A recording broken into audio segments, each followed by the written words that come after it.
क्यों कश्मीर इतना दिल के करीब है कि आपने दोनों फिल्में उसी पे बना डाली? बारामुल्ला जैसी कहानी मुझे लगता है मैं आउटसाइडर हूँ इसलिए मैं बना पाया।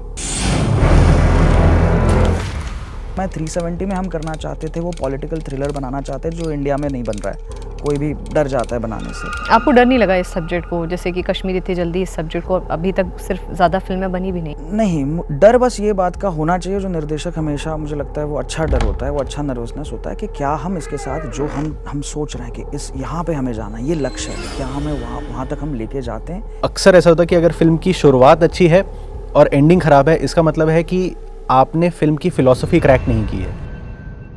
और बारामुल्ला में जो आपने अटेम्प्ट किया वो कैसे डिफरेंट था? हमने ऐसे नहीं सोचा था, हमने ऐसे चालू नहीं किया था कि चलो हम इसको एलिमेंट्स में से भर देंगे। कहानी बैकबोन थी, कहानी खुद ब खुद ऑर्गेनिकली बता रही थी कि हमें एक मेटाफर की ज़रूरत है, हमने कहा टुलिप को आजमाते हैं। चैलेंजेस क्या रहे?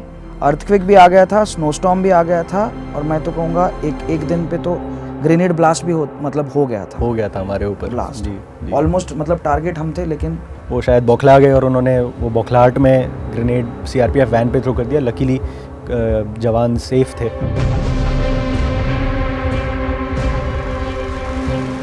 How is industry receiving this subject कि इस सब्जेक्ट पे फिल्म बन रही है? One of the biggest production house इस इंडस्ट्री के, उनसे मेरी एक मीटिंग थी तो बात चल रही थी। उन्होंने कहा अभी हमारे पास जब स्क्रिप्ट आती है या फिल्में आती है इस जॉनर के इर्द गिर्द, हॉरर हो, सुपरनैचुरल हो, फोकलोर, हम कहते हैं पहले सर आप बारामुल्ला देखिए। ऐसा कोई real life horror experience behind the shoot हुआ है आप लोगों? जी।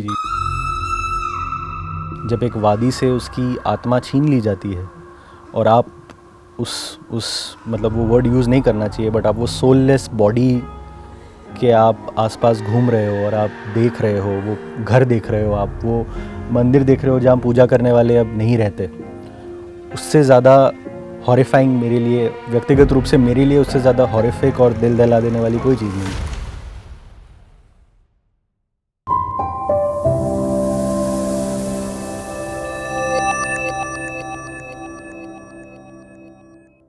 नमस्कार, जागरण मंथन में आप सभी का स्वागत है। मैं हूं स्मृति रस्तोगी।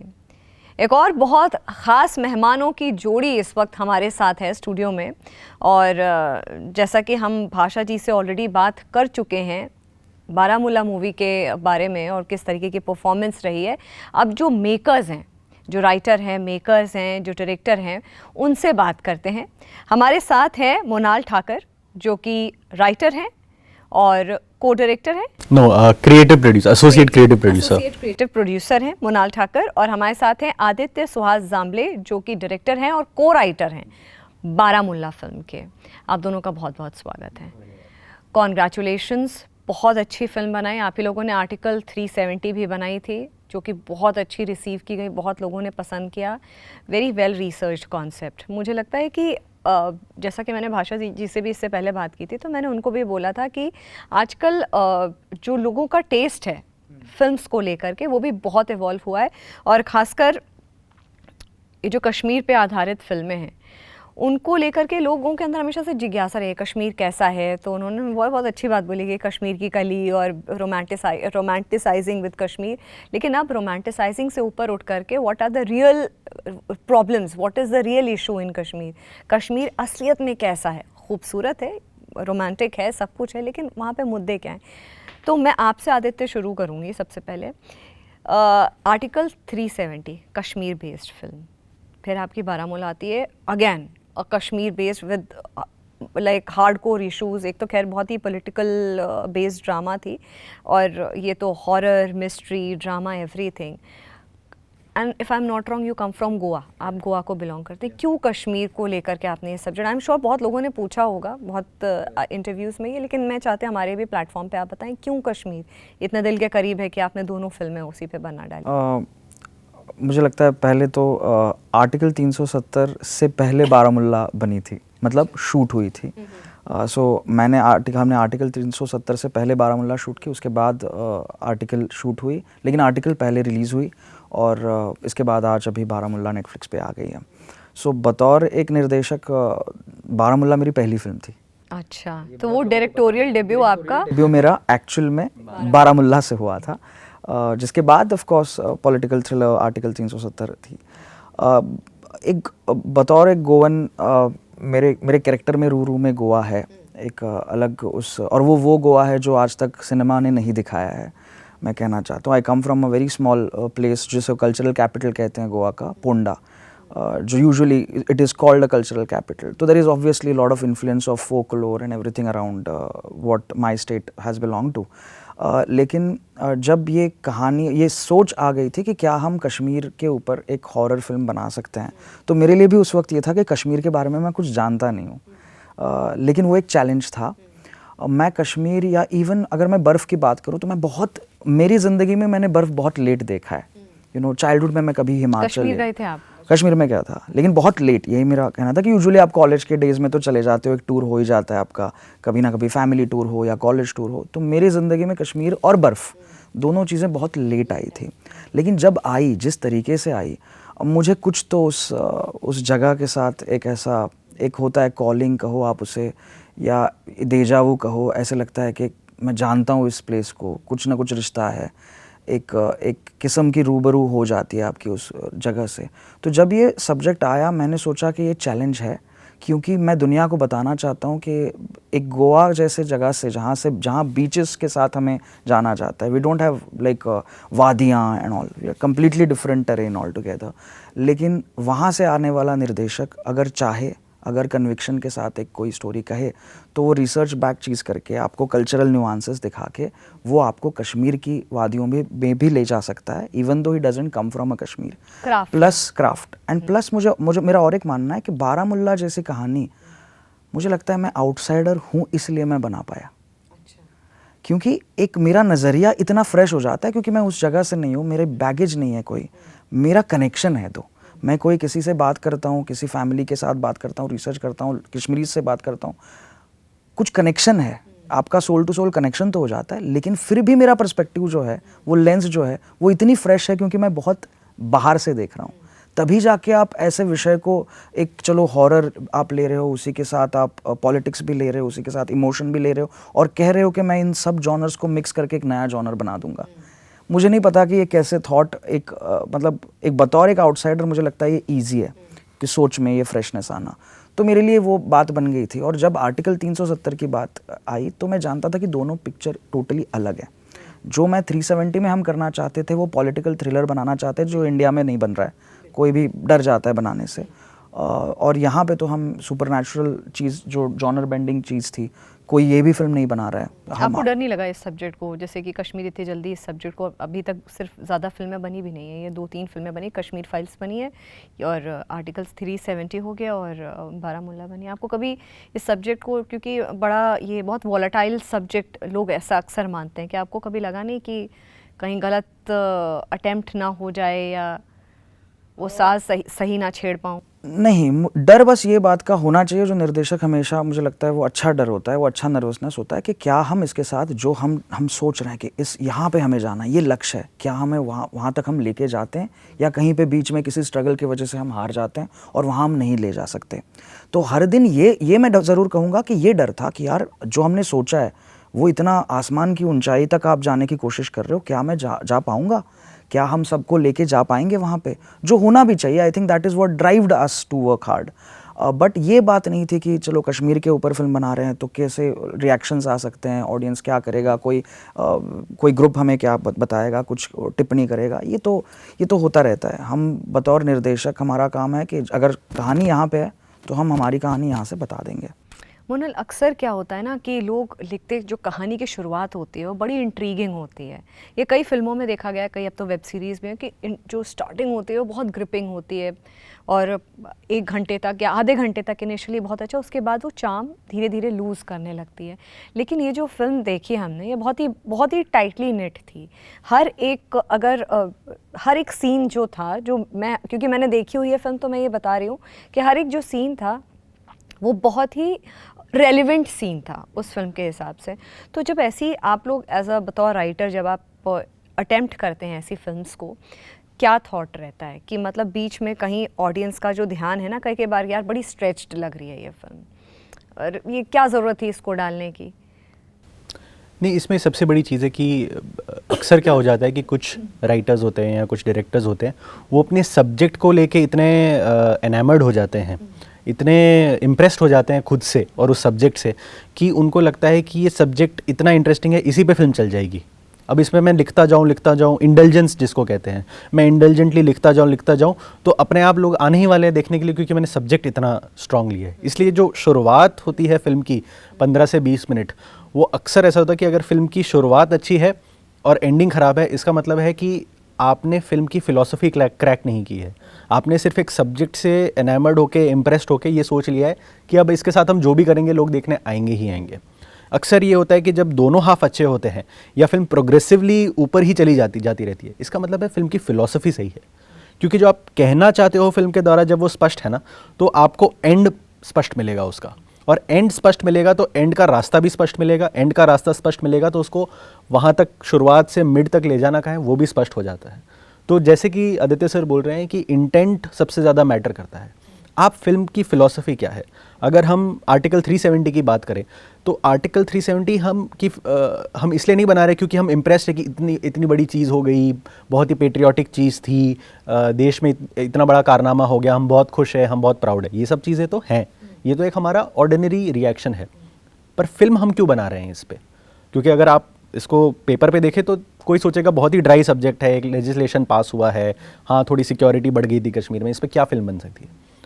फ़िलॉसफी जो हमने साथ में क्रैक की इस फिल्म की वो ये थी कि इतनी सटीकता से ये आर्टिकल 370 जो इतने लोग धमकी देते थे कि इसको आप हटाओगे तो देश टूट जाएगा, खून की नदियाँ बह जाएंगी, इसको इतनी सटीकता से कैसे किया गया कि ना उसमें कोई वायलेंस स्पिल हुआ, ना उसमें कोई नेगेटिव रेपरकशन हुआ कंट्री के साथ। कश्मीर जो जाना जाता है कि जब भी कोई बड़ा कदम उठाया जाता है, कोई बड़ी कार्रवाई की जाती है टेररिस्ट के सामने, तो रायट्स हो जाते हैं, स्टोन पेल्टिंग हो जाती है, ऐसा बेयरली शायद एक इंसिडेंट भी नहीं हुआ।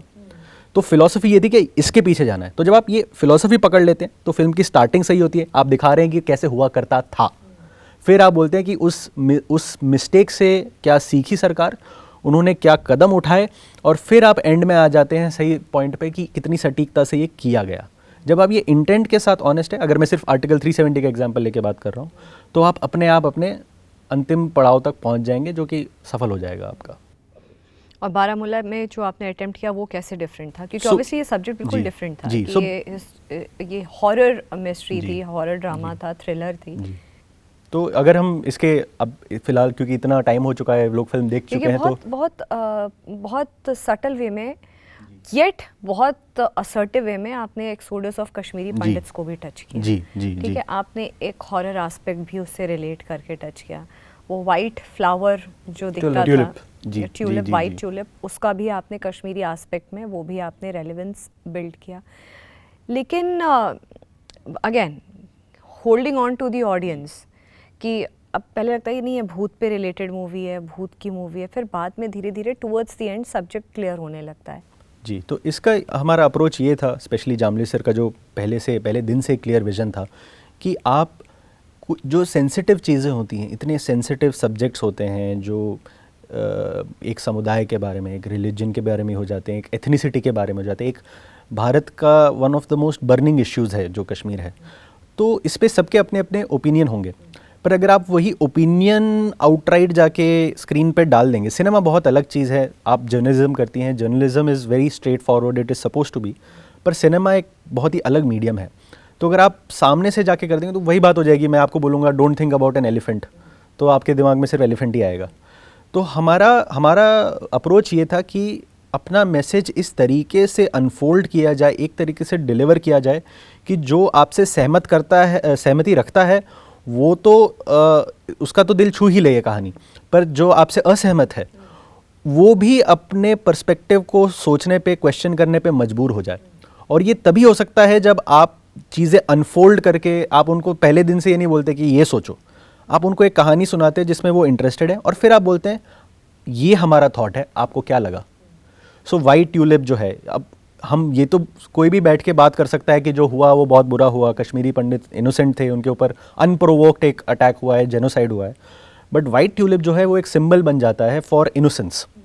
एंड दो चीज़ों को जो जामली सर का विजन था ओरिजिनली जो हमने साथ में किया, जो कनेक्ट करता है, which is the most innocent children are the children, जो मोस्ट इनोसेंट चीज़ होती है पूरी वैली में जो है वो है बच्चे, और जो मारे गए वो भी इनोसेंट थे।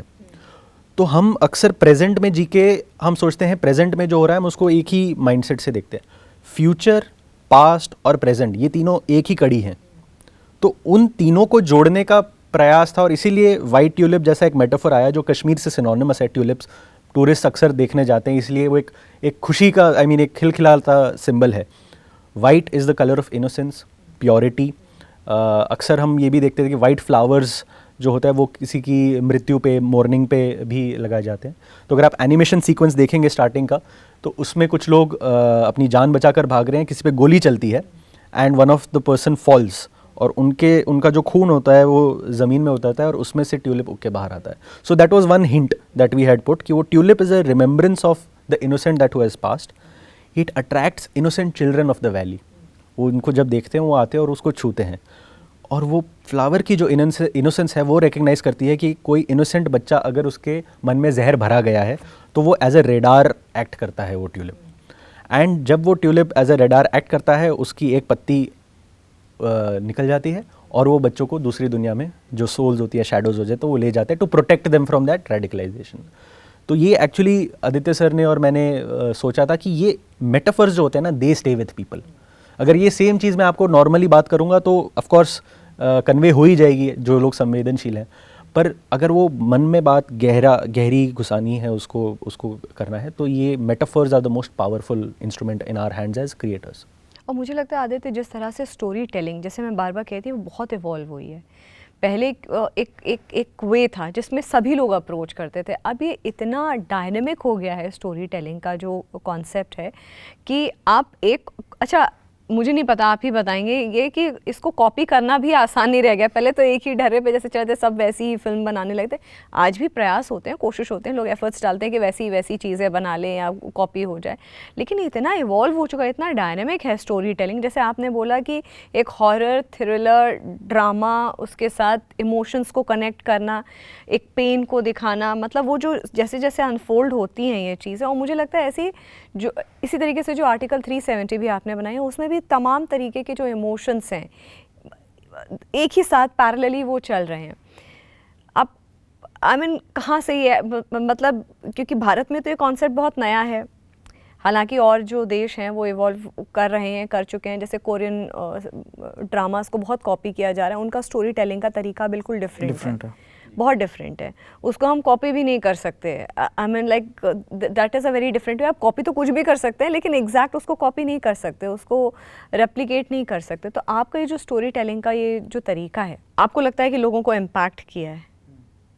बहुत, और मुझे लगता है मुझे बहुत लोगों ने कहा कि इम्पैक्ट नहीं करेगा, बहुत लोगों ने नहीं करेगा। लोगों को बहुत डाउट था, क्योंकि आप जो कह रही हैं ना, जितना इवॉल्व हुआ है वो इवॉल्वनेस मैं नहीं मानता कि बहुत इवॉल्व हुआ है। हाँ, बहुत लोग इवॉल्व करना चाहते होंगे, वो भी बहुत नहीं मानता मैं, कुछ लोग इवॉल्व करना चाहते हैं, चेंज करना चाहते हैं पैटर्न, लेकिन फिर भी एक हमारे नए डायरेक्टर्स आ रहे हैं, नए वॉइसेस हर जगह से आते होंगे, तो लेकिन फिर भी एक जो टेंडेंसी है कि जो पहले था वही करेंगे, सेफ खेलेंगे, वो टेंडेंसी बहुत it's like a virus which is completely bugged the entire machinery of the writers specially, I feel. क्योंकि चलो अभी हॉरर कॉमेडी चल रहा है, तो हम सोचते हैं चलो हॉरर कॉमेडी बनाते हैं, तो जैसे इतनी फिल्में आ गई, आती रहेंगी एज अ ऑडियंस अगर मैं बताऊं, उसमें मज़ा भी नहीं आ रहा है। इसका बेसिक रीज़न ये है कि एक जो मुझे लगता है ये मेरी व्यक्तिगत रूप से मैं खुद कह रहा हूँ, मुझे लगता है कि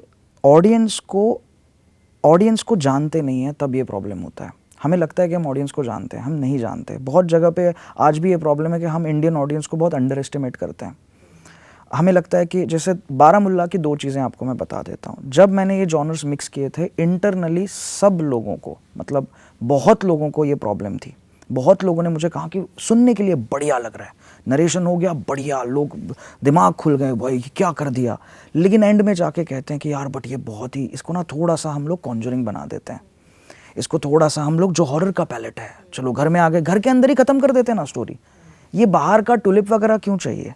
ये बहुत कॉम्प्लेक्स चीज़ें होंगी, आपने बहुत चीज़ें डाली हैं, बहुत ड्रामेटिक एलिमेंट्स हैं इसमें, और मुझे ये कहना पड़ता था यही होना चाहिए, ये गलत फहमी है अगर आपको लग रहा है कि ये प्रॉब्लम है क्योंकि आप जब वो नहीं कर रहे इसीलिए फिल्में पिट रही हैं। यही यूएसपी है, यही रीज़न है ये फिल्म करने का।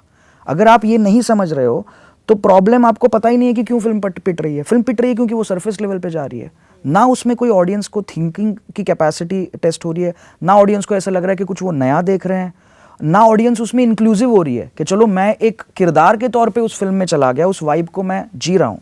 ये भी नहीं होता। तो ये स्ट्रगल है। हाँ, मुझे लगता है बारामुल्ला ने वो कर दिखाया जो हम पहले दिन से कह रहे थे। आज जितनी तालियां बज रही है उन तालियों के पीछे भी एक बहुत बड़ा संघर्ष और क्रिटिसिज्म था। आज अभी खुल के कोई नहीं बताएगा कि अरे यार हमने डाउट किया था, लेकिन मैंने ऐसी चीज़ें सुनी है। मैंने अभी कितने I think it took overall 5 years to complete this film from the point of writing. Paper से रिलीज तक 5 साल लगा दिए। ये मेरी पहली फिल्म थी। मेरी बेटी का जन्म फिल्म के बस 7 दिन पहले हुआ था। हमेशा मैं ये बस सोचता था कि जब ये फिल्म निकलेगी बाहर तो क्या मेरी बेटी पूछेगी मुझे कि भाई ये फिल्म बनाई तूने, why did you go away from me and did you make this particular film. तो reason was only one thing that we wanted to revolutionise the genre, कि हम कहना चाहते थे कि आप कोई रेफरेंस नहीं, कुछ रेफरेंस नहीं है फिल्म का, आप किस तरीके की फिल्म बनाना चाहते हो। तो कोई कहता है हम ना दिस मीट्स दिस। ये क्या होता है? दिस मीट्स दिस क्या होता है? आप अपनी बताओ ना, आप अपने हिसाब से। रेफरेंस की कोई ज़रूरत नहीं होती फिल्म को। रेफरेंस की ज़रूरत तब पड़ जाती है जब आपके स्क्रिप्ट में, आपके लेखन में ओरिजिनल थॉट ही नहीं है, वरना तो कहानी अपने आप में खुद का फॉर्म लेती है। मैं तो ये मानता हूँ कि जब हमने शुरुआत की बहुत चीज़ें अपने आप, ये एक डिवाइन कॉलिंग होती है। हमें कुछ तो something clicks and then we say okay will use it like this. Thought तो ऐसा नहीं है कि हमने कहीं पे पढ़ा, हमने कहीं से उठाया। ट्यूलिप का पकड़ लो, ललाबाय का पकड़ लो, जिस तरीके से क्लाइमैक्स बुना गया है, ये तो एक डिवाइन कॉलिंग है। अगर उस दिन ये सोच में नहीं आता तो ना वो लिख पाते ना मैं लिख पाता। बट वो एक संघर्ष आज भी है जहाँ पे हमें पैलेट के हिसाब से जाने सेफ खेलने में मज़ा आता है लोगों को। लेकिन अभी दौर चेंज हो रहा है और बारामुल्ला ने ये करके दिखा दिया। क्योंकि आज जब कोई इस फिल्म को, मैं कमेंट्स पढ़ रहा था, कोई कहता है कि ये न्यू एज इंडियन हॉरर है, I feel proud because nobody is calling it a Korean horror or a Iranian horror. They are saying it is new age Indian horror. यही हम चाहते हैं कि हम किसी दूसरी कंट्री को कॉपी पेस्ट नहीं करना चाहते, हम खुद ब खुद बनाना चाहते हैं। जो हमारे एंसेस्टर्स ने या हमारे पहले जनरेशन्स ने, जो हमारे गुरु रह चुके हैं, एक दौर था जब इन निर्देशकों ने खुद दिखा दिया कि ये है हमारा सिनेमा। वो हम, but it has to always revolutionise. हम भी एक नए वेव को लेके आना चाहते हैं। तो ये बात है और ये संघर्ष ही था, मैं मानता हूँ। मगर कभी आपको ये लगा कि अक्सर लोग कुछ अलग करने के लिए, डायरेक्टर्स कुछ अलग करने के लिए सब्जेक्ट बहुत कॉम्प्लिकेट कर देते हैं, जिससे वो जो पूरा कॉन्सेप्ट होता है, जो पूरी इंटेंशन होता है, वो पूरा कोलैप्स हो जाता है। कभी ऐसा, आप दोनों से ये सवाल रहेगा, कभी आपको ऐसा लगा कि, क्योंकि अगर मैं ध्यान से देखूँ as a viewer, as an audience, अगर मैं फिल्म देखूँ, बारामुल्ला देखूँ, तो बहुत सिंपली कही गई फिल्म है, बहुत कॉम्प्लिकेटेड मुझे कुछ ऐसा नहीं लगा। तभी मैंने बोला इंटरेस्ट बीच में लूज़ नहीं होता है। अगेन एज एन ऑडियंस मैं बता रही हूँ। और बहुत पावरफुल येट असर्टिव। तो ये कहना सही होगा कि गलत होगा कि जितना जो लोग अप्रोच करने की कोशिश करते हैं, ये सब्जेक्ट को अलग तरीके से अप्रोच करते हैं, कई बार उस सब्जेक्ट को कॉम्प्लिकेट कर देते हैं। आपने हालांकि उसको अप्रोच अलग तरीके से किया, लेकिन simple yet powerful storytelling. मैं बताता हूँ इसका मतलब I will tell you the issue with, you are correct, completely right. कभी कभी ये हो जाता है, मैं ये डिनाई नहीं कर रहा हूँ, लेकिन मैं कहता हूँ वो कब हो जाता है, जब राइटर या डायरेक्टर खुद लिखते वक्त सोचता है मैं 2 जॉनर्स को मिक्स करके फिल्म बनाना चाहता हूँ। यहाँ पे ख़त्म हो गई कहानी। हमने ऐसे नहीं सोचा था, हमने ऐसे चालू नहीं किया था कि चलो हम इसको एलिमेंट्स में से भर देंगे। कहानी बैकबोन थी। कहानी खुद ब खुद ऑर्गेनिकली बता रही थी कि हमें एक मेटाफर की ज़रूरत है। हमने कहा ट्यूलिप को आजमाते हैं। कहानी खुद ब खुद बता रही थी कि हम पास्ट को इस तरीके से अमलगमेट करेंगे तो कैरेक्टर के साथ एक अलग कनेक्शन बन जाएगा। लोरी की ज़रूरत, जिस तरीके से लोरी आई थी कि जब वो माँ का किरदार लोरी सुना के उसको काम कर रहा है, तो ऐसी बात नहीं हुई कि चलो यहाँ पे ना एक एलिमेंट डाल देते हैं। तो एलिमेंट क्या हो सकता है? लोरी हो सकती है। नहीं, वो ये था कि एक बच्ची रो रही है, वो चुप नहीं हो रही है, और माँ सोच रही है कि अगर वो चुप नहीं होगी वो तो जिंदा नहीं बचेगी, मैं इसको कैसे काम करूँ, हाउ डू आई काम हर डाउन। इतनी छोटी बच्ची, ऑटोमेटिकली थॉट आपको ऑर्गेनिकली बता देता है what calms you down. A voice that is repeated to her every night, and that is a familiar voice that is closest to her heart. What is it? Lullaby, लोरी. Automatically एक element आ गया. और फिर आप वो लोरी को back में जाके फिर उसको आप सेटअप करना शुरू करते ताकि जब वो इमोशनली जब वो आप फाइनली वो पूरे बोल सुनते हो तब वो फिर इमोशनली लैंड हो. उससे पहले उसको हम सेटअप करते हैं, बट वो थॉट कि वहाँ पे लोरी आनी चाहिए वो पहले आ जाता है. फिर वो क्राफ्ट है आपका कि आप उसको सेटअप कैसे करते हो कि ऑडियंस सोच रही है कि ये क्या हमिंग हो रही है, ये क्या बोल हल्के हल्के बोले जा रहे हैं. और जब आप वहाँ पे पहुँचते हो और वो जब पूरी चीज़ होती है तब आपको रियलाइज होता है yes this is the emotional impact of what was. और अक्सर ये प्रॉब्लम जो आप कहते हो ये पहले दिन, तो इसीलिए वो कहीं ना कहीं फिलॉसफी ऑफ द फिल्म, जैसे इन्होंने कहा, इंटेंट. क्या आप कॉम्प्लिकेटेड फिल्म बनाना चाहते हो तो आप फंसोगे क्योंकि आप कहानी को महत्व नहीं दे रहे हो. आप कह रहे हो मुझे कुछ अलग बनाना है, बट अलग बनाना इज नॉट द टारगेट. क्या आप कहानी अच्छी बता सकते हो, वो टारगेट है किसी भी फिल्म का. अगर आप सोचते हो कि मैं सबसे ज़्यादा इंटेलिजेंट हूँ और मैं ऐसी चीज़ बनाऊंगा कि ऑडियंस समझ ही नहीं पाएगी हुआ क्या, तो आप अच्छी फिल्म नहीं बना पाओगे. तो आप ऑडियंस को कंफ्यूज ही करोगे. आप सुनाना चाहते हो एक ऑडियंस को एक कहानी जिससे वो कनेक्ट हो, लेकिन आप एक कैसे वो मैसेज डिलीवर करने का तरीका बेस्ट है उस हिसाब से अगर आप उसको सटल्टी में ले जाते हो, उसको मेटाफर्स में ले जाते हो, कहीं तो आप होगा. लोगों को ब्लॉक आया कहीं पे, कभी ऐसा नहीं, क्रिएटिव कभी नहीं. ब्लॉक आया इस स्टोरी या नहीं. डायरेक्शन के दौरान? कभी नहीं. हम तो बस संघर्ष ही होता था कि हमें पता है क्या है, हमें पता है सोल्यूशन क्या है, अभी सामने वाले को कन्विंस करना है कि भाई हमने इतने साल लगा दिए, हम जानते हैं. बतौर निर्देशक ये मेरी शायद पहली फिल्म होगी और आपकी शायद 40वीं फिल्म होगी, लेकिन फिर भी मुझे ज़्यादा पता है. यही संघर्ष होता है. चैलेंजेस क्या रहे? चैलेंजेस मैं तो कहूँगा बतौर निर्देशक Directorial shoot के दौरान. सबसे इम्पोर्टेंट शूट. क्योंकि 23 दिन में शूट हुई है. -13 से -18 तक का टेम्परेचर हुआ करता और था. एक अर्थक्वेक भी आ गया. अर्थक्वेक भी आ गया था, स्नोस्टॉर्म भी आ गया था, और मैं तो कहूँगा एक दिन पे तो ग्रेनेड ब्लास्ट भी हो गया था. ब्लास्ट, हाँ, ऑलमोस्ट मतलब टारगेट हम थे, लेकिन सीआरपीएफ का बहुत अच्छा प्रोटेक्शन था हमें, तो कुछ हमें. उनकी जो नाकाबंदी थी वो इतनी स्ट्रांग थी कि जो भी आए थे वो शायद बौखला गए और उन्होंने वो बौखलाहट में ग्रेनेड सीआरपीएफ वैन पे थ्रो कर दिया. लकीली जवान सेफ थे, तो बट हाँ वो सब भी हुआ है. और इस तो मतलब जो कोई फिल्म मेकिंग जानता हो, जो इस इंडस्ट्री में, उनको पता होगा कि 23 दिन में आप ऐसी ट्रीटमेंट ओरिएंटेड फिल्म, वो भी -18 में, जहाँ पे चिलय कलान है, जहाँ पे हाइपोथर्मिया अटैक्स हो रहे हैं, हर दिन हाइपोथर्मिया अटैक हो रहा है हर एक बंदे को. हम लोग क्योंकि मैं भी सेट पे था सर के साथ as associate producer, creative producer. हमारे क्रू में से कितने लोग रोज एडमिट हो जाते थे हॉस्पिटल में, क्योंकि वो टेम्परेचर ही ऐसा था. हम सारे प्रिकॉशंस लेके गए थे, हम वो सारी चीज़ें, वार्मर्स वगैरह सब खरीद के गए थे, अलग अलग हीट वार्मर्स ये सब. लेकिन at the end of the day आपका एक्सर्शन हो रहा है, आप 12 घंटे शूट कर रहे हो, कई बार 14 घंटे शूट हो जाता है, ऐसी चीज़ बढ़ जाती है. तो मतलब ये बात जायज़ है कि क्रू की भी एक लिमिट होती है. टैक्सिंग, हम खुद थक जाते थे, वो खुद थक जाते थे, तो that was the toughest part. वो मैं कहूँगा कि उस वक्त ये जो पेपर पे लिखा है, जो ड्रीम है बारामुल्ला, जो हम कुछ नया करने वाले हैं, कुछ नया कर रहे हैं, ये ख्याल कहीं ना कहीं आपको एक स्ट्रेंथ देता है बतौर एक ग्रुप, संगठन. मैं निर्देशक के तौर पे नहीं बोल रहा हूँ, एक ओवरऑल संगठन जो होता है एक क्रू का. और हमने कितनी बार क्रू से कहा कि हमारी बात भी होती है कि अगर आपको ठीक नहीं लग रहा है, अगर आप ज़्यादा थक चुके हैं तो आप रेस्ट लीजिए. बट अक्सर लोग कहते थे हमने रेस्ट ले लिया है सर, हम वापस आना चाहते हैं क्योंकि हम जामले सर के लिए करना चाहते हैं. वो मैंने मतलब मेरे लिए बहुत बड़ी बात थी. आपको नहीं लगा कि कोई और लोकेशन भी हो सकती थी? क्यों बारामूला ही जा कर के? क्योंकि जो बाकी फिल्में हैं वो भी अलग अलग पार्ट्स में शूट होती हैं. कई फिल्में ऐसे होते हैं कि रेफरेंस आप कहीं का दे करके आप थोड़ा सा, क्यों आपने वही सोचा? क्योंकि मुझे ये लगता है कि जो मुझे एज अ व्यूअर अगेन जो चीज़ लग रही है कि वो जो आपने थोड़ा सा ग्रे और थोड़ा सा वो जो बैकड्रॉप था वो बहुत ही एप्ट था. बाकी मुझे नहीं पता आपने क्यों नहीं शूट किया किसी और जगह. नहीं, मुझे नहीं लगता वो फेकनेस पता चलती है, और अगर वो मुझे पता चलती है तो मैं बतौर एक निर्देशक ये मैं ख्याल भी नहीं कर सकता कि कोई चीज़ फेक हो, और वो अगर मुझे पता चल रही है तो मैं ये नहीं सोचता कि ऑडियंस को पता चल रही है नहीं चल रही है. मेरे लिए वो मायने नहीं रखता, क्योंकि मैं ये चाहता हूँ कि ऑडियंस को एक वाइब दे दूँ. बहुत कम फिल्में ऐसी होती है जहाँ पे आप पहली फ्रेम से देखते हो और आपको एक फील होता है कि आप वहाँ पे हो. जब डायलॉग्स किरदार ले रहे हैं तो आपको वो जो बाहर भाप जो निकल रहा है ना, उससे आपको ठंडावत महसूस होती है, आपको उसकी ठंड कितनी है वो पता चलती है. आप कहीं पे भी हो, बम्बई में हो, दिल्ली में हो, लेकिन आपको फिर भी फील हो रहा है कि यार ये तो बर्फ़ की ठंड है, और उसमें ये जो सब मिथिकल स्टोरी टेलिंग है वो सब आ जाता है. तो मैं चाहता था, उसी के साथ दूसरा रीज़न ये भी था कि लोग, आप ना देहरादून में शूट करके जो आपको फेसेस होंगे वो आपको वो नहीं मिलते. इट्स अबाउट द फिनेस इन वो नेचुरलिटी है. शायद वो 19-20 एक्टिंग के हिसाब से 19-20 हो आगे पीछे, बट कई बार ये होता है ना, हमें किरदारों से हम कनेक्ट करते हैं. लोग वो एक्टर से कनेक्ट कर रहे हैं क्योंकि वो एक फेस है.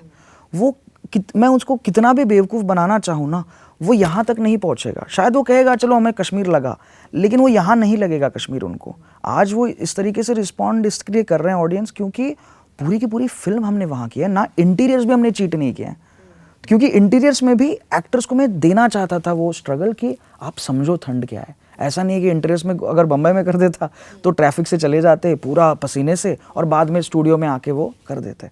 अभी यहाँ पे क्या होता है, वो ठंड आपका कैरेक्टर बन जाता है. आपको महसूस हो रहा है, आप जैसे ही शॉट दे रहे हो आप जाके कांगड़ी लेके बैठ रहे हो क्योंकि ठंड है. तो वो एक सबकॉन्शियस में भी उन एक्टर की परफॉर्मेंसेस में आता है. कल्चर्स में भी पता चलता है. अक्सर लोग कहते हैं कि यूरोपियन सिनेमा इतना सटल क्यों होता है. Weather has a very big part to play in it. जब आप एक इंडिया जैसे देश में शूट करते हो, और वो एक उसके एडवांटेजेस भी हैं, डिसएडवांटेजेस भी है, बट क्योंकि हमारा इतना रंगीन है हमारी फिल्म इंडस्ट्री, हम इतनी जोश से फिल्म बनाते हैं, कलरफुल चीज़ें बनाते हैं, that is because of the temperatures we live in. Our food is like that, our music is like that. वो सब कुछ शेप होता है. यूरोपियन कल्चर ब्रूडिंग होता है ना, वो बहुत ही सटल होता है. वो वहाँ की ठंड की वजह से, वहाँ के टेम्परेचर की वजह से है. तो आप, लेकिन इंडिया इतना डिवर्स है. आप कश्मीर में शूट अगर कर रहे हैं, कश्मीर की कहानी बता रहे हैं, एक ब्रूडिंग कहानी बता रहे हैं, तो आपको वही वेदर में शूट करनी चाहिए ताकि वही माहौल बने. और जैसे सर ने बोला, वैसे ही एक्टर्स अपने आप, एनर्जी उनकी वही है. आप सेम चीज़ अगर आर्टिकल 370 जैसे फिल्म में कहो तो मैं मानता हूँ आप बम्बई में शूट कर सकते हो इंटीरियर, अगर कश्मीर का है, क्योंकि वहाँ पे वो जॉनर ही अलग है. वो डिमांड नहीं कर रहा है कि वो ठंड मुझे महसूस हो. वो भी हमने कश्मीर शूट की है, बट मैं कह रहा हूँ कि जॉनर स्पेसिफिक भी वो चीज़ होती है. लेकिन जो मूड फिल्म होती है, जहाँ पे मूड इंपॉर्टेंट है, वाइब इंपॉर्टेंट है, वो आपको पता चलेगा. 5-10 मिनट में आपको मेरा ग्रीन स्क्रीन समझ आ जाएगा कि मैंने कहाँ पे किया है, और वो मैं नहीं चाहता था. अच्छा, ऐसी कोई अक्सर क्या होता है ना, जब हॉरर फिल्म्स की जाती हैं, इस तरह की थ्रिलर हॉरर, कुछ ना कुछ अपने आप के क्रू के एक्सपीरियंसेस होते हैं, कुछ डायरेक्टर के, कुछ टीम के एक्सपीरियंसेस होते हैं. ऐसा कोई real life horror experience behind the shoot हुआ है आप लोगों? जी. जो जितने हमने वहाँ पे पुराने मंदिर देखे, जितने हमने अबैंडन्ड हाउसेस देखे, उससे ज़्यादा हॉरिफिक कुछ नहीं हो सकता.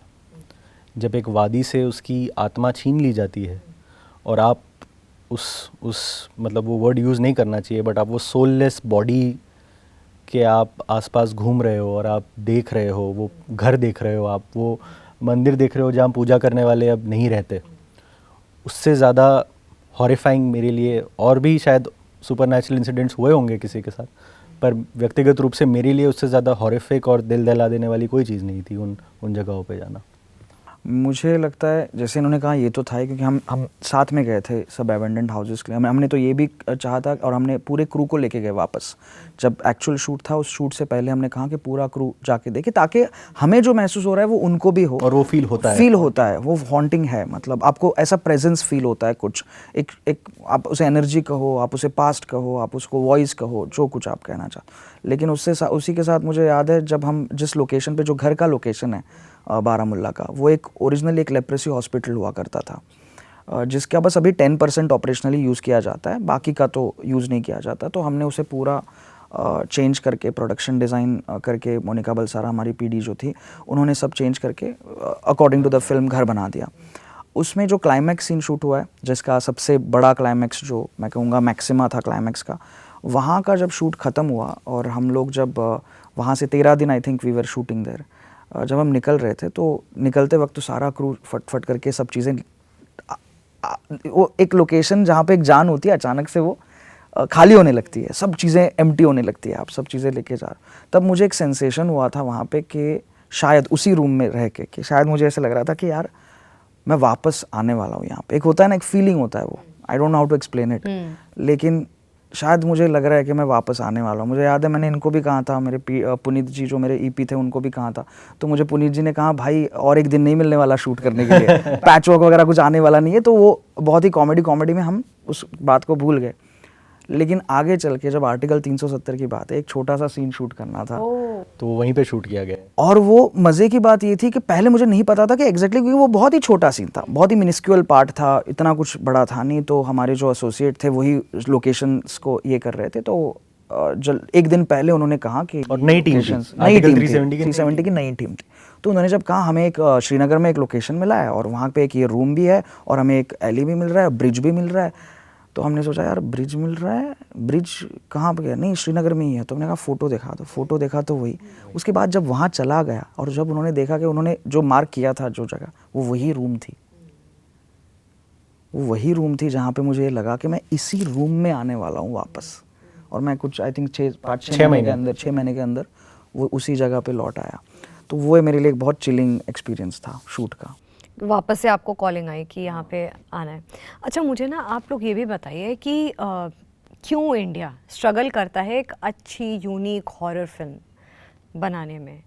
इंडिया ही नहीं, आई थिंक पूरा वर्ल्ड यूजुअली स्ट्रगल करता है। मगर मुझे लगता है जो हॉलीवुड की फिल्म्स हैं, इनफैक्ट जो कोरियन भी फिल्म्स, अब क्योंकि के ड्रामा नहीं, वो बहुत जो हम देखते हैं वो वही फिल्म्स है जो वहाँ से प्रसिद्ध होकर बाहर आती हैं। अगर आप उनकी सारी एक पूरा स्पेक्ट्रम लेंगे तो वहाँ पे भी स्ट्रगल है। एक जनरल स्ट्रगल ये है कि लोग हॉरर एक ऐसा जॉनर है कि आप उसको अगर प्लॉट के साथ बैक करेंगे, स्टोरी टेलिंग के साथ बैक करेंगे तो फिर वो निखर के आएगा। पर अक्सर क्या होता है उसमें आसान चीज़ क्या है, जंप स्केयर डालना, डर डालना। वो ऐसी जगहों पे आप क्योंकि वो मेहनत नहीं करना चाहते तो आप सिर्फ डर डर डर डर, जंप स्केयर, एक्सोर्सिज्म, भूत की आवाज़, जब ये आप करने लगते हैं ना तो वो 5 मिनट तक ही काम करता है। उसके बाद ऑडियंस बोर होने लगती है, ऑडियंस प्रेडिक्ट करने लगती है कि अच्छा यहाँ पे म्यूज़िक स्लो हो गया है, कैरेक्टर एक रूम की तरफ जा रहा है तो इसमें से कुछ आने वाला है। तो इस वजह से ये हमने इंडिया में ये हमने कहाँ से सीखा है, ये हमने बाहर के देशों से ही सीखा है जहाँ पे भी ये हॉरर फिल्म्स काम करना बंद कर गई। पर उन्होंने एवोल्यूशन बहुत जल्दी चालू कर लिया, जो सोशल हॉरर कह सकते हैं। Baramulla is a social horror. वो वहाँ पे इनका नाम क्या है डायरेक्टर का, जॉर्डन एंड पील, उसमें जो पील है, हाँ उन्होंने जो फिल्म निकाली है अस, रिसेंटली जो उनकी आई थी फिल्म, तो ये गेट आउट, हाँ गेट आउट, ये सारी फिल्म जो है इन्होंने हॉरर को बैक करना शुरू किया। और मैं आपको ये कह सकता हूँ बारामूला में काम करने के बाद कि अगर आप हॉरर को प्लॉट के साथ बैक करें ना तो हॉरर इतना एलिवेट होता है। जैसे जामले सर कह रहे थे, आप एलिमेंट्स के बारे में पूछ रहे थे, हॉरर एक प्लेग्राउंड की तरह है क्योंकि आप विलिंग सस्पेंशन ऑफ डिसबिलीफ है, आप खेल सकते हैं हॉरर के साथ। तो जब हॉरर का प्लॉट नींव सही है फिर हॉरर में अपॉर्चुनिटीज़ आर एंडलेस। आप ये एलिमेंट भी बना सकते हैं, ये एलिमेंट जो आप नॉर्मल ड्रामा में, रियल लाइफ ड्रामा में नहीं बना सकते, वो एलिमेंट आप बना सकते हैं, क्रिएट कर सकते हैं और वो इस वर्ल्ड में फिट होता है। और उसी के साथ मैं ये भी कहूँगा ये क्यों नहीं हो रहा है, क्योंकि देखिए जैसे आप कोई कहानी बताना चाहते हो तो बहुत इंपॉर्टेंट है कि आप उसमें बिलीव करो, ठीक है। हम जब लव स्टोरी बनाते हैं तो डायरेक्टर और निर्देशक यूजुअली बहुत उसको रोमांस अच्छा लगता है, उसको रोमांस लव ये अच्छा लगता है, इसीलिए तो वो बना रहा है लव स्टोरी, करेक्ट। कोई भी कहानी, कोई भी जॉनर। बात जब आती है हॉरर की तो ये बहुत इंपॉर्टेंट हो जाता है कि क्या आप बिलीव करते हो हॉरर में। अगर निर्देशक ना उस चीज़ को रियल बिलीव नहीं कर रहा है ना, वो किसी को बिलीव करवाने पे मजबूर नहीं कर पाएगा। इसलिए मैंने कहा मैं गोवा से आता हूँ, हमने वो फोकलोर देखा है जो डरावना था बचपन में। हमने जब कंटारा देखी तो हम ऐसे ऑव में नहीं गए, बतौर फिल्म बढ़िया ग्रेट, बट कल्चरली जो गोवा में देखा है वो तो बहुत बार देखा है हमने, हर दिन देखा है, हर जगह देखा है, हर चौराहे देखा है। तो वो एक एलिमेंट भी मैटर करता है कि आप कितना उसमें बिलीव करते हो, तो ही आप बिलीव करवा सकते हो। और एक डर जो बात होती है ना, जैसे हम कहते हैं ऑडियंस स्मार्ट होती जाती है, करेक्ट। हर दिन हर साल ऑडियंस स्मार्ट हो रही है बिकॉज उन्होंने 10 चीज़ें देख ली है। हॉरर में वो एक्सट्रैपोलेट हो जाता है ये स्मार्टनेस, क्योंकि उनको ऑलरेडी पता है भूत यहाँ से भी आ सकता है, भूत वहाँ से भी आ सकता है, भूत ऊपर से भी आ सकता है। तो अभी ऑडियंस क्या कर रही है, वो सोच रही है आप क्या म्यूजिक डाल रहे हो, उसके हिसाब से उनका ब्रेन उनको पहले ही बोल रहा है, वो यहाँ पे दिखा रहा है ना, कैमरा ऐसे जा रहा है, इसका मतलब गारंटेड भूत उल्टी जगह से आएगा, तो आपका जंप स्केयर भी फ्लॉप जा रहा है। तो ये बहुत इंपॉर्टेंट है समझना कि भूत का डर होता है ना, जो भूत दिखाने में नहीं होता।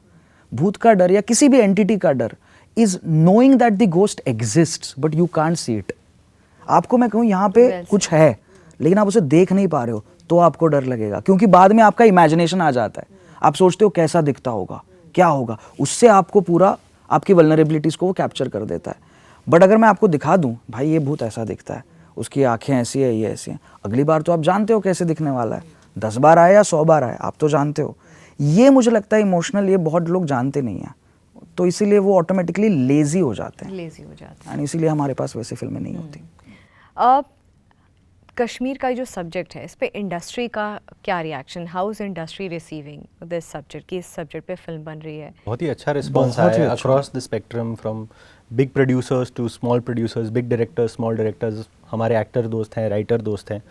आई थिंक जनरली फेवरेबल, काफ़ी फेवरेबल रिस्पॉन्स रहा है और यही प्रशंसा हुई है कि आपने एक मोल्ड ब्रेक किया है। ये इस तरह की फिल्म हमने पहले देखी नहीं है। मुझे तो- परसों एक अभी हाँ। जस्ट परसों मैंने मैं नाम अभी नहीं ले रहा हूँ, बहुत ही बड़े production house, one of the biggest production house इस इंडस्ट्री के, उनसे मेरी एक मीटिंग थी तो बात चल रही थी। उन्होंने कहा कि मैंने 2 दिन पहले आपकी फिल्म देखी बारामूला, तो वो ऑब्वियसली प्रशंसा कर रहे थे, बता रहे थे, लेकिन एक बात मेरे जहन में रहेगी। उन्होंने कहा अभी हमारे पास जब स्क्रिप्ट आती है या फिल्में आती है इस जॉनर के इर्द गिर्द, हॉरर हो, सुपरनैचुरल हो, फोकलोर हो, हम कहते हैं पहले सर आप बारामूला देख के आओ, उसके बाद हम बात करेंगे, क्योंकि हम अभी वो हमारे जहन में एक रेफरेंस Standard पॉइंट, बन गया है। स्टैंडर्ड बन गया एक है, बार सेट कर बाहर सेट कर दिया कि चलो ये उन्होंने करके दिखाया ना, अभी इससे बेटर या इससे जितना अच्छा होना चाहिए, अगर आपको वो समझ नहीं है आपके स्क्रिप्ट में तो हम बात नहीं कर पाएंगे। ये आपको नहीं लगता है कि एक रिस्पॉन्सिबिलिटी आप लोगों के ऊपर 100% और बढ़ गई है कि आपने एक बार 100% एक स्टैंडर्ड बना दिया, एक बार सेट कर? हम बहुत खुश हैं कि हम पे रिस्पॉन्सिबिलिटी आ गई और हम जानते हैं वी आर उतरना, completely खरा aware- उतरना चाहते हैं इस हाँ, और we are completely aware about it, इसीलिए हम जल्दबाजी में कभी नहीं है। यूजुअली इंडस्ट्री में होता है कि आपकी कोई फिल्म चलती है तो फटक से 50 चीज़ें साइन कर लो, प्रोजेक्ट के जैसे उसे ट्रीट करो, पैसा कमाने का मौका आ रहा है तो पैसे कमा के छोड़ दो, जब आप छपाई कर सकते हो छपाई कर लो, फिर कब आएगा मौका। फिर कब आएगा मौका पता नहीं। तो मैं हमेशा, कोई भी मुझे कहता है, एजेंसी कहती है, कुछ भी कहते हैं कि यार अभी लोगों को कुछ पता है जामले कौन है, इतना यंग डायरेक्टर है, गोवा से आया हुआ है, अभी कैश इन करना है और नहीं तो आपको भूल जाएंगे। मैं कहता हूँ भाई ये बोलने की चीज़ें ना आप मत बोला करो, क्योंकि ना ऐसा तो नहीं है कि भाई हम 12 महीनों में 12 अच्छी फिल्में निकाल रहे हैं हाँ, as an industry. As an industry. So let's not, I mean it's a brutal truth but let's understand it. ऐसा नहीं है कि 12 बारामूला बन रही हैं, ऐसा तो नहीं हो रहा है। तो इतना तो खुद पे विश्वास है कि अगर एक्सेलेंस के पीछे भागो और एक्सेलेंस के हिसाब से भी डिलीवर करो तो we will be anyways rare only. जब कभी आप अच्छी फिल्में करोगे वो गिनी चुनी अच्छी फिल्म उस साल की उन्होंने में काउंट होगी and those will be on the finger tips, they will not be like we had 30 films, that's the irony. तो उसके वजह से और रिस्पॉन्सिबिलिटी की वजह से ये अवेयरनेस है हमें कि हम जल्दबाजी नहीं इसलिए करना चाहते क्योंकि हमने एक सेट किया है बार, हमें आगे जो लक्ष्य दिया है वो बहुत आगे है रिस्पॉन्सिबिलिटी मोटिवेशन है हमारे लिए। तो बिल्कुल मोटिवेशन है और उसको हम चेंज नहीं करना चाहते, Burden क्योंकि नहीं है। इंडस्ट्री में क्या होता है ना, बहुत बार ये पहले भी हम यंग हैं तो दिख जाता है, अगर दाढ़ी कर लूँ तो लोगों को लगता है तो मैं तो बच्चा ही हूँ बहुत लोग कहते हैं मुझे कि सेट पे आप दाढ़ी मत निकालो सर, क्योंकि वरना तो सबको लगता है कि तो बच्चा है, कैसे डायरेक्टर इतना बड़ा कैसे बन गया। तो ज्ञान देने की ना बहुत आदत सबको होती है, तो बहुत एडवाइजेस आ जाते हैं कि ऐसे करो वैसे करो। What we have realised is जो प्रिंसिपल्स के ऊपर, जो हमारे खुद के प्रिंसिपल्स को उसके साथ लॉयल रह के हमने जो पाथ चुना है वो ऑडियंस कह रही है कि वो सही है, सही है। तो हम उसी को we want to stick to that. मगर आपको क्या लगता है, क्या रीज़न है जो बिग बजट जो फिल्म्स हैं ये क्यों पिट रही हैं इस वक्त? स्क्रिप्ट बेसिक बड़े स्टार्स, बड़े डजंट faces मैटर, हैं। Doesn't matter script. जब तक फिल्म क्या है, मतलब आप ये कहना चाहते हैं कि ये स्क्रिप्ट उन तक नहीं पहुंच रही हैं या वो इन स्क्रिप्ट्स तक नहीं पहुंच रहे हैं? दोनों ही चीज़ें हैं मेरे ख्याल से। दोनों चीज़ें हैं और मुझे ये भी लगता है कि स्क्रिप्ट, देखिए ये सब चीज़ ना, ये आप बहुत इंपॉर्टेंट विषय पे आपने क्वेश्चन पूछा, मुझे लगता है इसका जो मेन रीज़न है वो है राइटर्स को महत्व पहले देना चालू करो। ये बहुत इंपॉर्टेंट है हमारे इंडस्ट्री में, क्योंकि कोई भी प्रोफेशन में आप देख लो, जब उस चीज़ का महत्व रखा जाता है तो ही वो। आपने बहुत अच्छी बात कही, मैं सॉरी बीच में आपको हाँ। काट रही हूँ, क्योंकि राइटर्स का रेलेवेंस कभी था ही नहीं, आई मीन कभी कहीं पे था ही नहीं, जबकि वो बिल्डिंग ब्लॉक्स में एक बहुत इंपॉर्टेंट जो एक नींव वाला बहुत होता है, इंपॉर्टेंट से भी foundation मैं होता है। कहूंगा द मोस्ट इंस्ट्रूमेंटल, उसके बना तो आप कुछ Foundation कर ही नहीं वहीं पे सकते। इतनी ज़्यादा फिल्म्स होती है, यहाँ तो मैं राइटर था और बतौर as a creative producer company का हिस्सा था, इसलिए मैं सर के साथ थ्रू आउट सेट पे था।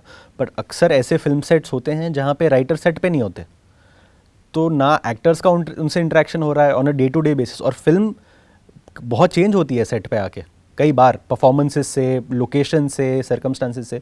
तो वो राइटर है ही नहीं जिसने पेपर पे वो लिखा है, तो डायरेक्टर के पास वो आदमी नहीं है, एक्टर्स के पास वो नहीं है, और उसके बाद जब फिल्म पर्दे पे आती है तो राइटर आपको ऑब्वियसली दिखता नहीं है ऑडियंस को। इसलिए इस चीज़ को आगे बढ़ा के राइटर को इतना पीछे कर दिया जाता है कि जैसे वो सिर्फ एक टाइपिस्ट है, जैसे तो उसने बस लिख के टाइप करके दे दिया है और आगे जाके बस उस पर बाकी सब ने फिल्म बना दी है। एक्टर्स जब इंटरव्यू देते हैं, हर एक का, जैसे अगर एक्टर इंटरव्यू दे रहा है और वो कह रहा है कि हमारे डीओपी उन्होंने बहुत अच्छा किया, डीओपी का नाम लेंगे, डायरेक्टर को तो आपको लेना ही पड़ता है, तो वो तो डायरेक्टर का नाम, डायरेक्टर तो होगा फ्रेम में, बट बाकी के जो डिपार्टमेंट्स हैं HODs उनके नाम लिए जाते हैं। अक्सर आप देखिए राइटर्स के बारे में, राइटिंग या स्क्रिप्ट के बारे में बातें, तो वो कहते हैं राइटर्स ने बहुत बढ़िया काम किया, एक भी राइटर का नाम नहीं लिया जाएगा। ये नहीं कह रहा हूँ कि वो डेलिबरेटली किया जा रहा है, लेकिन हमारे सबकॉन्शियस में आदत बन जाएगी, एक कल्चर बन गया है। तो वो कल्चर के वजह से क्या हो रहा है ना, आपके पास स्क्रिप्ट अच्छी है ही नहीं, तो आप सोचते हो कि अच्छा मैं एक अच्छे एक्टर को ले लेता हूँ, फॉर्मूला बन गया, एक अच्छे एक्टर को ले लेता हूँ, ये अच्छे डायरेक्टर को लेता हूँ, दोनों को क्लब कर देता हूँ, एक सब्जेक्ट उठा लेता हूँ जो लास्ट फिल्म में वर्क हुआ था, चलो कॉमेडी हॉरर बन गई, चलो कॉमेडी हॉरर डाल दो, इसका ये खाली है, इसको लगा देते हैं। अभी जो ऑडियंस है वो सब देख रहा है, वो आपका फिल्म, आपकी जो फिल्म है वो अलोन फिल्म नहीं है उसके पास, उसके प्लेट में अलग लैंग्वेजेस के। परसों मेरे साथ एक किस्सा हुआ था, बम्बई में ऊबर बुक की थी, मैं OTP देने वाला था, उन्होंने उन ड्राइवर ने मुझे रिक्वेस्ट किया, सर डार्क सीजन का लास्ट एपिसोड है, 2 मिनट देखने दो, ख़त्म कर रहा हूँ। डार्क ये बहुत कॉम्प्लिकेटेड सीरीज़ है, जर्मन सीरीज़ है, इंग्लिश भी नहीं है। ऊबर के ड्राइवर साहब देख रहे हैं वो बात, ये है आज का ऑडियंस। तो आप अगर ये सोच रहे हो कि मैथमेटिक्स करके चल जाएगा, ये सोच में प्रॉब्लम है, और वो ऑडियंस बताते रहेगा, जितने बार पिटाना है उतने बार पीटेगा। ये ऑडियंस थकने नहीं वाली है क्योंकि उनको करना ये है कि देखना नहीं है, तो वो कभी थकने नहीं वाले। वो वापस बोले मैं नहीं जाऊंगा थिएटर, लेकिन फिर भी वो आपके, हमारे ऊपर, इंडस्ट्री के ऊपर, निर्देशकों के ऊपर निर्भर है कि हम किस तरीके से वो वॉइस उठा सकते हैं। अगर आपको लग रहा है कि जो नैरेटिव था या जो अभी भी है राइटर्स को लेकर, अब तो खैर राइटर्स की एसोसिएशन भी बहुत इम्पैक्टफुल हो गई। अच्छा, एक टाइम ये भी था कि स्क्रिप्ट चोरी का भी एक दौर था कि राइटर्स अच्छी स्क्रिप्ट लेकर के पहुँच रहे हैं, वो स्क्रिप्ट ले ली और राइटर्स को पैसा भी नहीं मिलता। नहीं, पैसा बहुत ही लाइक जस्ट पीनट्स। नहीं, बहुत जगह है जहाँ मेरा पैसा अटका हुआ है ऐसी बात नहीं वो तो पैसा अटकने वाली बात तो है, लेकिन ऐसा भी होता होगा, आपको पता होगा आदित्य, कि पैसा मिलता ही नहीं था आपसे, स्क्रिप्ट भी आपकी गई। वही मैं कह रहा हूँ, मैंने कई जगह पे स्क्रिप्ट लिखी है, मुझे अभी तक पैसा नहीं मिला है। नहीं, आपको उम्मीद लगा के बैठे हैं कि मिलेगा, कि अब पैसा गया, दो चीजें गया मतलब क्योंकि वो एक पॉइंट के बाद उम्मीद तो खत्म हो जाती है ना। आप मांगते मांगते कितना मांगोगे, थक जाओगे, तो सालों साल। क्या वो दौर अब चेंज हो रहा है? क्योंकि लोग पहले तो कहा कि ये चोरी की स्क्रिप्ट है, बहुत सारी बॉलीवुड की भी ऐसी फेमस फिल्म है कि वो चोरी कर ली, किसी और की स्क्रिप्ट है, मगर आप दावेदारी कर नहीं सकते थे। अब तो बहुत सारे राइटर्स एसोसिएशन भी आ गए जिसमें आप अपनी स्क्रिप्ट दे करके उसको रजिस्टर करा सकते हैं। नहीं, एक अगर जो देख रहे हैं उनके लिए मैं बता, कोई राइटर बनना चाहता है तो एक सेंट्रल अथॉरिटी है इसकी, स्क्रीन राइटर्स एसोसिएशन, SWA, उसके आप मेंबर बनिए। अगर आपका काम अभी तक बाहर नहीं आया है तो आप एक एसोसिएट मेंबर बन सकते हैं, बड़ी नॉमिनल फीस है उसकी, और वो ऑनलाइन आप अपनी स्क्रिप्ट रजिस्टर कर सकते हैं। वो इंडस्ट्री स्टैंडर्ड है, आप उनकी वेबसाइट पे जाके बना सकते हैं। वो जो डेट पे स्टैंप हो जाता है, इफ़ उससे पहले सेम स्टोरी स्टैंप हुई है तो उनकी है, अगर आपके पहले किसी ने नहीं किया तो आपकी है। अगर कोई आपकी स्क्रिप्ट चोरी करने की कोशिश करता है तो एसोसिएशन लॉयर प्रोवाइड करता है, एसोसिएशन प्रेशर बिल्ड करता है। तो ये 10, 15, 20 सालों में ये बहुत बड़ा बदलाव तो आया है। बट जहाँ तक पेमेंट की बात है, क्रेडिट की बात है, वो मेरे ख्याल से आज भी ज़्यादातर चेंज नहीं हुआ है। कुछ प्रोडक्शन हाउसेज हैं जिनमें बिल्कुल चेंज हुआ है। मैं कहना चाहूँगा हमारा प्रोडक्शन हाउस जो है B62 स्टूडियोज, इसमें बिल्कुल ये कल्चर है कि राइटर्स को एक इज़्ज़त देनी चाहिए। पर बहुत प्रोडक्शन हाउसेज अभी भी ऐसे हैं जो राइटर्स को लटकाते हैं, उनको ऐसे कुछ लिटरली बहाना देना पड़ता है कि मेरे पास पैसे की कमी है, मुझे रेंट भरना है, मुझे ये है, तब जाके। ये जावेद अख्तर साहब कहते थे 70s के बारे में कि 70s में ऐसा होता था कि राइटर को पैसा तब मिलता था जब वो बोलता था मेरा रेंट मुझे भरना है, मुझे दवाई खरीदनी है। बदकिस्मती से ये 50 साल बाद भी इतना नहीं बदला है, वो अलग अलग अपने रूप में आता ही रहता है, और ये दिक्कत तो है। मुझे लगता है इसमें रिस्पॉन्सिबिलिटी निर्देशकों की बहुत है, बिकॉज क्या है ना, निर्देशक ब्रिज बन जाता है प्रोडक्शन और क्रिएटिव, जैसे राइटर्स, ये इनके बीच का। He is the one who is going to drive the project. आप उसे कभी रिप्लेस नहीं कर पाते, और आप ब्रांड बिल्ड हो जाते हो। जैसे आप अच्छी फिल्में बनाते हो, आपका नाम बन जाता है। तो जब आपका नाम बन जाता है, अगर कल मेरा नाम बन गया, मैंने और 2 फिल्में की, मैं और बड़ा हो गया, ये मेरी मॉरल रिस्पॉन्सिबिलिटी बन जाती है कि मुझे बाकी लोगों को भी बड़ा बनाना है, जो मेरे साथ तब भी थे और अब भी हैं। I think and they are the voice. मुझे लगता है नॉट जस्ट राइटर्स, ऐसे बहुत अलग डिपार्टमेंट्स भी हैं, जैसे कि साउंड डिज़ाइन के बारे में, साउंड मिक्सिंग के बारे में, ये साउंड डिपार्टमेंट के बारे में बोलते ही नहीं है कोई। बहुत थैंकलेस है। बहुत अवार्ड फंक्शंस में भी there are certain awards which have completely cancelled the sound technical, वो कैटेगरी नहीं रखते। हाँ, उनके बिना आप पिक्चर कंप्लीट कैसे करोगे? मतलब हो ही नहीं सकती। आप, it's a audio visual medium, उसका audio is one of the हिस्सा ऑफ इट। तो ये सब चीज़ें मुझे लगता है कि बतौर निर्देशक हमारी भी रिस्पॉन्सिबिलिटी है। हम जितने वैयक्तिक रूप से कर सकते हैं प्रयास, वो करना चाहिए। जैसे जितने हम बड़े होंगे, ऑटोमेटिकली कॉज भी बड़ा होगा। आज जाके शायद आप जामले की बात सुनोगे नहीं, 2 साल बाद आपको सुननी पड़ेगी या 10 लोग सुनेंगे, तब वो याद रख के तब वो करना बहुत इंपॉर्टेंट है। आज जामले यहाँ पे बैठ के बोल रहा है is not a big deal, even if मैं खुद कह रहा हूँ, मैं खुद के बारे में भी कह रहा हूँ, कल जाके अगर वो करता है वही चीज़ जो उन्होंने इस पॉडकास्ट में कही, तो मैं मानता हूँ कि then the justice is like he is doing the right thing, so that is very critical. Future of Indian film industry कैसा देखते हैं आप? खासकर अब जो बिग बजट फिल्म्स हैं, खासकर जो थिएट्रिकल जितनी भी रिलीजेस हैं, मैक्सिमम इतना अच्छा परफॉर्म नहीं कर रही हैं। बहुत ही गिनी चुनी फिल्में हैं जो अगेन जो कॉज वाली अच्छी फिल्म जो बनाई गई हैं। अच्छी फिल्म जब मैं बोलती हूँ कि कॉज ड्रिवन फिल्म्स की मैं बात कर रही हूँ, वो अच्छी चल रही हैं, अच्छा परफॉर्म कर रही हैं। लेकिन अब वो रोमांटिक फिल्म्स और इन सब का दौर काफ़ी, हालांकि एक आधी हैं अभी फ़िलहाल, एक बहुत अच्छी फिल्म थी लेकिन उसके ऊपर भी डिवाइडेड व्यूज़ थे। अच्छी फिल्म कहने पर भी डिवाइडेड व्यूज़ हैं। कुछ ऐसे लोग हैं जिन्होंने देखी ही नहीं फिल्म, कुछ ऐसे लोग हैं जिनको बहुत अच्छा जिन्होंने परसीव किया। लेकिन ओवरऑल आप इंडस्ट्री को कैसे इवॉल्व? बहुत ही क्वर्की आंसर मैं पहले दूंगा, उसके बाद ही सीरियस आंसर मेरा देंगे। नहीं, मैं कहना चाहता हूँ हम आ गए हैं तो obviously it has to be a great future. I always believe in that because see we always have come with revolution in mind. एक यंग ब्लड है, एक चाह है, एक चाइल्डिशनेस भी है, मैं कहूँगा वो भी चाहिए थोड़ा बहुत। You also have to be a child to perceive something and you have to be naive कि अच्छा ये पॉसिबल है। आई थिंक वो भी एलिमेंट हमारे में है और उसी के साथ रिस्पॉन्सिबिलिटी भी है। तो मैं ये कहना चाहता हूँ, this was very comedy answer, but I would like to say that ये दौर ना आते रहेंगे सिनेमा में भी। कभी आपको लगेगा एक्शन फिल्में ज़्यादा चल रही हैं, लव स्टोरीज नहीं चल रही हैं। अच्छी कहानी किसी भी जॉनर की चलेगी ही चलेगी।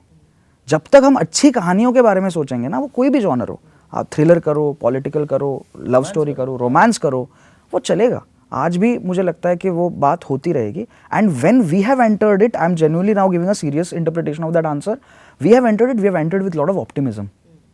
हम ये नहीं सोच रहे कि क्या क्या गलत चल रहा है, कौन क्या बना रहा है। हम ये सोच रहे हैं कि अगर कोई गलत, आपको किसी चीज़ से फ्रस्ट्रेशन है, हमें भी फ्रस्ट्रेशन होती है, यार ऐसी चीज़ें क्यों कर रहे हैं हम, ये ऐसी फिल्में क्यों कर रहे हैं, तो हम ये सोचते हैं चलो ठीक है, that should become part of your journey. कि आप सोचो चलो आपको वो नहीं करना है तो आपको क्या करना है, आपको क्या किस तरीके की फिल्म बनानी है। हमें बारामुल्ला जैसे, तो हमने बारामुल्ला बना दी। So I think that is the core, but it is all about optimistically I'm thinking, because there are also examples that inspire. Something like a 12th Fail becoming such a great success, it's inspiration. Kantara coming from South becoming a pan India film, और इतनी चली। एक folklore के बारे में north को कुछ पता नहीं था, लेकिन north is taking interest in it and everybody is watching it. और अब उम्मीद की जा रही है ऐसे फोकलोर कॉन्सेप्ट पे और फिल्म्स बने, ये उम्मीद की जा रही है। और मैं जोड़ना चाहूँगा जो इस पॉडकास्ट का नाम है उससे, अभी इंडस्ट्री में मंथन चल रहा है ना, समुद्र मंथन चल रहा है। जैसे आप कह रहे हैं बड़ी फिल्में, कई बड़ी फिल्में नहीं चल रही हैं, कई छोटी फिल्में उभर के आ रही हैं, तो ये एक प्रकृति का नियम है। जब बड़े बदलाव आते हैं उससे पहले कुछ ना कुछ ऐसा होता ही है। तो एक वो उसकी ज़रूरत भी है, बहुत बड़ी ज़रूरत है कि आप जो फॉर्मूला था, जो पुराना बॉलीवुड था, वो एक तरीके से टूटे इस एक नेगेटिव वे में नहीं, बट टूटे इसी वजह से कि एक ढर्रे पे चला, एक हाँ वो टूटे और बहुत अच्छे से फिर से उभरे, फिर से वो बने, एक ईंट लगा के वो, मतलब इंट्रोस्पेक्शन हो, हम क्या केटर कर रहे हैं, हम क्या दे रहे हैं। वो इंट्रोस्पेक्शन कभी कभी खुद से आएगा, कभी ऑडियंस आपको मजबूर करेगी इंट्रोस्पेक्ट करने पे, और उसी से एक नई तस्वीर उभर के आएगी इंडस्ट्री की, जो आने वाले सालों में यही हमारी उम्मीद है कि हमारे साथ साथ ऐसे और फिल्म मेकर्स जुड़े, कि जो वो छवि है एक फिल्म इंडस्ट्री की काफ़ी रूप से ख़राब हो चुकी है, कि ऑडियंस को वो पढ़ नहीं पा रहे हैं, वो छवि टूटे और एक नई छवि उभरे जिसमें अलग-अलग भविष्य हो। क्योंकि सिनेमा का एक बहुत अहम हमेशा से रोल रहा है, पहले भी रहा है, अब भी है और आगे भी होगा, क्योंकि वो कल्चर से ड्रिवन है। सिनेमा, आर्ट, आर्टिस्ट, ये सब कुछ कल्चर से ड्रिवन है। तो जहाँ पे जब भी कल्चर को स्ट्रॉन्ग करने की बात आएगी, आपको अपने देश को केटर करने की, यंगस्टर्स को समझने की बात, क्योंकि ये ऑडियंस बहुत डिफरेंट है और मल्टीपल आर्ट्स का ब्लेंड है सिनेमा, ब्लेंड है, राइटिंग भी है उसमें, एक्टिंग भी है, डायरेक्शन भी है, साउंड है, म्यूजिक है, सिनेमेटोग्राफी है। ये एक आर्ट नहीं है, जैसे writing books is one art, painting करना एक आर्ट है, संगीत बनाना एक आर्ट है। ये हर आर्ट, सब इतने सारे आर्ट्स का मिश्रण है ये, बिल्कुल। तो ये जो मिश्रण है, it makes it one of the most powerful art forms in the world. और मुझे लगता है इसी के साथ रिस्पॉन्सिबिलिटी भी आती है कि आप कहाँ लेके जा रहे हैं देश को। मतलब आप जो परोस रहे हैं वो कंज्यूम हो रहा है, तो आप क्या परोस रहे हैं और वो क्या कंज्यूम हो रहा है वो बहुत ज़रूरी है समझना। लास्ट जाते जाते मैं आप लोगों से पूछना चाहूँगी कि आप लोग नेक्स्ट प्रोजेक्ट क्या है आप लोगों का, क्या अपकमिंग अंडर प्रोजेक्ट है? Wraps. Under the wraps, but मैं आपको ये कह सकता हूँ कि हम जॉनर्स जैसे Baramulla was a genre bending film, article 370 was a political thriller जो कभी कोई सोच भी नहीं रहा था कि इस कंट्री में पॉलिटिकल थ्रिलर बनेगा।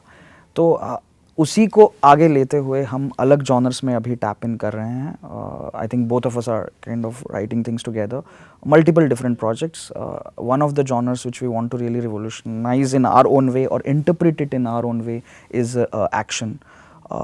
जो मुझे लगता है कि एक उसकी परिभाषा बन गई है जो बन गई है कि गाड़ियाँ उड़ाना हाँ, या तो action के बहुत आपने खून action खराबा, बोला, मैं वही visualize हाँ कर रही हूँ, बहुत वही खून image खराबा, तो बहुत खून दिख जाता है तो अच्छा ये एक्शन, वो एक्शन जितना खून उतना अच्छा एक्शन, उतना अच्छा एक्शन, ये परिभाषा चेंज करना चाहते चेंज हैं। करेंगे। हाँ, अच्छा, मैं मगर मुझसे अगर आप ऑडियंस एज अ ऑडियंस पूछेंगे तो मेरा बहुत मन है कि फोकलोर एक ऐसा सब्जेक्ट है जिसको एक्सप्लोर और किया जाए। नहीं वो भी आप कह रहे हैं तो हम folklore में action कर देंगे। आप कह रहे हैं तो ऐसा हमारा प्लान था नहीं, पर आप कह रहे हैं तो हम कर देंगे। देखिए क्या होता है ना, हम लोगों के लैंग्वेज में कहा जाता है कि reading in between the the lines. Lines, बिल्कुल। तो मुझे लगता है मेरे लिए पर्याप्त reading in between the lines है, वो मुझे समझ में आ गया। बट आई थिंक अब ऑडियंस के ऊपर छोड़ते हैं कि उनके लिए क्या reading in between the lines है, क्या ऐसा नया सब्जेक्ट आ सकता है जो वो एंजॉय कर सकते हैं। Thank you so much, Thank you so much. Thank you so much Monal. It was thorough enjoyment. बहुत अच्छी तरीके से मुझे लगता है कि जो न केवल हमने बारामूला के बारे में, आर्टिकल 370 के बारे में, बल्कि overall struggle, challenges, yet the good takeaways, responsibility, what's ahead, the dynamism of industry, सबके बारे में बात किया। मुझे बहुत अच्छा लगा आप लोगों से बात। थैंक यू, धन्यवाद। Same Thank same you. Here, thank Thank you you so so much. फिलहाल जागरण मंथन में इतना ही। नमस्कार।